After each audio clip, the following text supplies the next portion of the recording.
Hello friends, मी भावना भुतल स्वागत करते तुमचं माझ्या चॅनेलमध्ये, ज्याचं नाव आहे लव्ह नॉवेल स्टुडिओ. चला तर मग स्टोरीला सुरुवात करूया. पण त्याआधी चॅनेलला सबस्क्राईब केलं नसेल तर सबस्क्राईब करा आणि बेल आयकनवर क्लिक करा. कथेचं नाव आहे मिस्टर सोलमेट, मी फक्त तुझीच. लेखिका भावना भुतल, व्हिडिओ एडिटर सोनाली जाधव, स्वर शिखा भुतल. मिस्टर सोलमेट भाग 72. वारंवार रिंग होणाऱ्या डोअरबेलने डॉक्टर विकल्प खूपच चिडला. थकून भागून नुकताच तो घरी आला होता. अशातच वारंवार होणारी डोअरबेल त्यांच्या कानांना बोचू लागली. दाराबाहेर नक्कीच क्रिश असणार याची खात्री समीरला झाली. तो डॉक्टर विकल्पच्या पुढ्यातूनच दरवाजा उघडायला जाणार, तोच डॉक्टर विकल्पने त्याला अडवलं आणि स्वतः दरवाजा खोलायला पुढे गेला. आता पुढे. पेशन्स नावाचा प्रकार आहे की नाही तुझ्यात? दरवाजा उघडताच डॉक्टर विकल्प क्रिशवर बरसला. सॉरी, क्रिश छोटंसं तोंड करतच म्हणाला. डॉक्टर विकल्पचा राग त्याला माहिती होता. त्याच्यासमोर मान खाली घालून तो उभा राहिला. बरोबर अर्ध्या तासाने दरवाजा उघडेल आणि खबरदार, जर बेल वाजून त्रास दिलास तर पेशन्स असतील तर इथे थांबायचं, नाहीतर सरळ घरी निघायचं, डॉक्टर विकल्पने दम देतच म्हटलं. धाड करून क्रिशच्या तोंडावरच त्याने दरवाजा आपटला. क्रिशला बोलायला संधीच त्याने दिली नाही. दरवाजा आपटून डॉक्टर विकल्प वळणार, तोच त्याच्या मागे समीर उभा होता. डॉक्टर विकल्प हाताची घडी घालून त्याच्यासमोर उभा राहिला. दरवाजा उघडायचाय? डॉक्टर विकल्पने विचारलं. मी त्याच्यासोबत बाहेर उभं राहायचं म्हणत होतो, समीर उत्तरला. अच्छा. डॉक्टर विकल्पच्या प्रश्नावर समीरने पुन्हा हो म्हणून मान डोलवली. शिस्तीच्या बाबतीत मी जरा जास्तच कडक आहे, आणि किती कडक आहे ना हे जो बाहेर उभा आहे ना त्याला चांगलंच माहिती. आता तू माझे रूल्स ब्रेक करून त्याला साथ द्यायला बाहेर उभं राहणार असशील तर तुला पुन्हा या घरात एंट्री मी देणार नाही.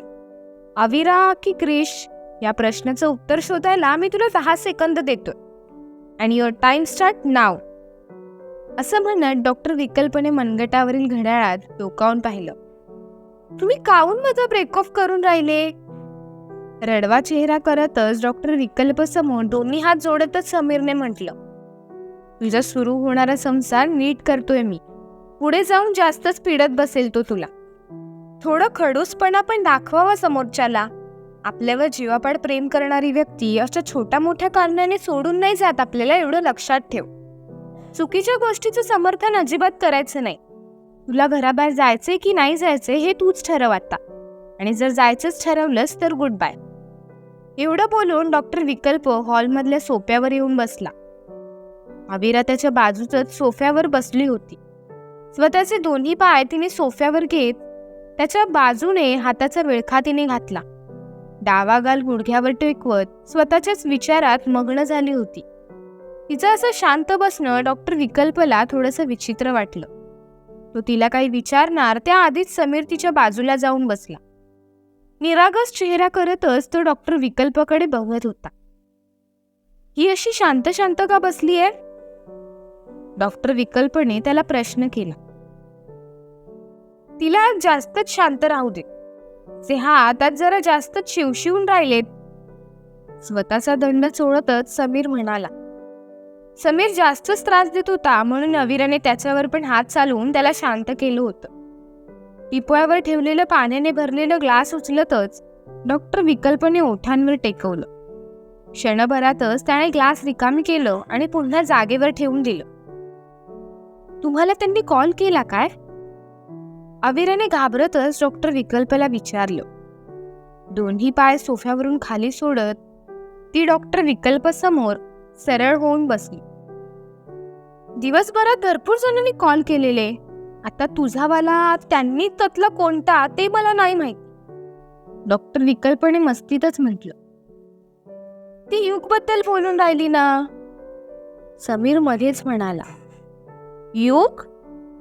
डॉक्टर विकल्पने चेहऱ्यावर प्रश्नचिन्ह आणतच अविराकडे पाहिलं. कलयुग, छोटंसं तोंड करतच अविरा म्हणाली. केला तर होता, पण तू काय सगळं विचारतेस? भुवया उडवतच डॉक्टर विकल्पने अविराला विचारलं, त्यांना काही कळलं नाही ना?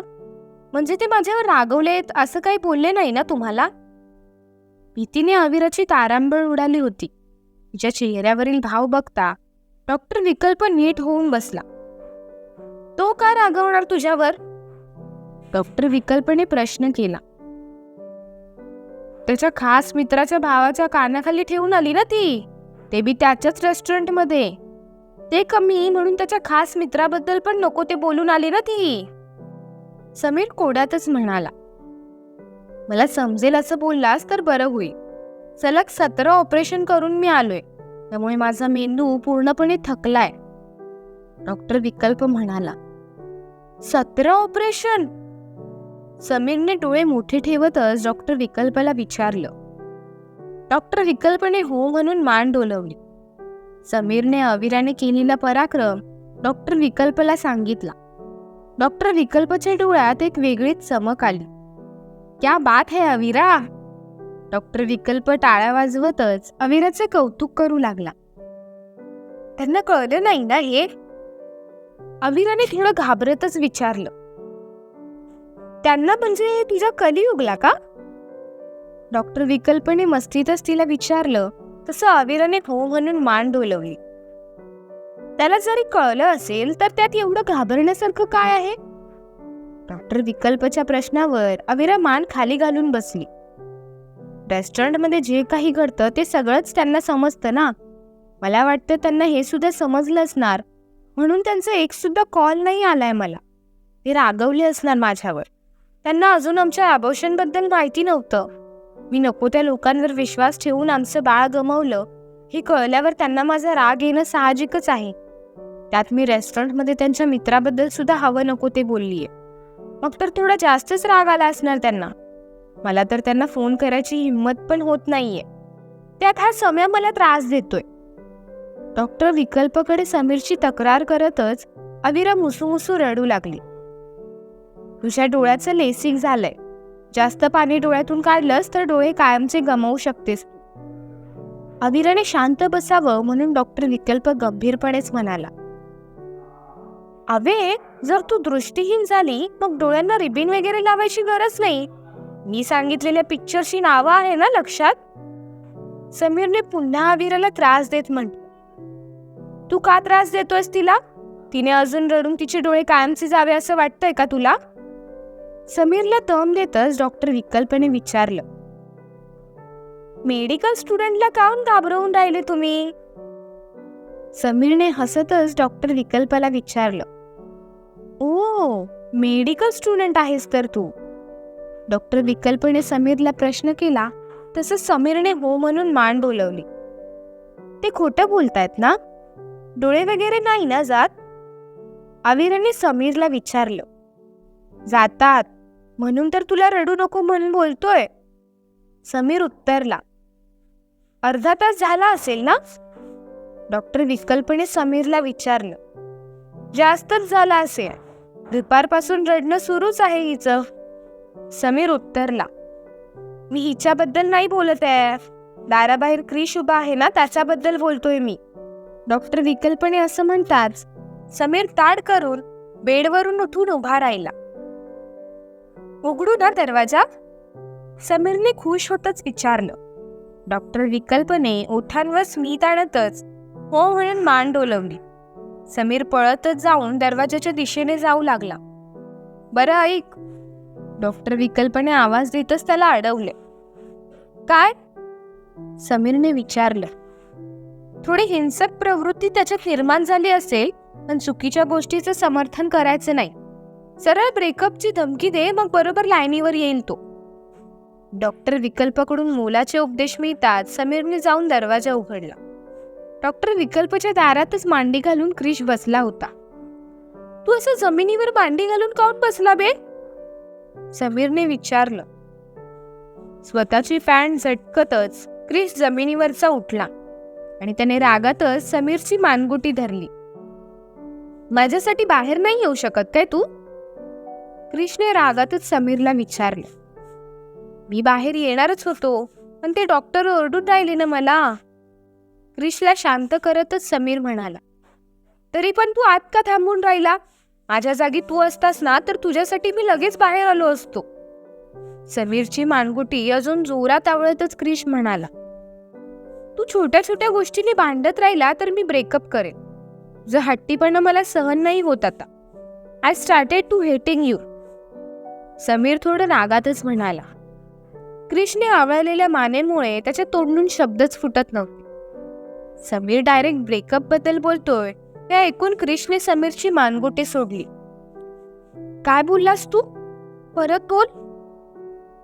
क्रिशने थोडं घाबरतच विचारलं. त्याचे श्वास अचानकपणे वाढले.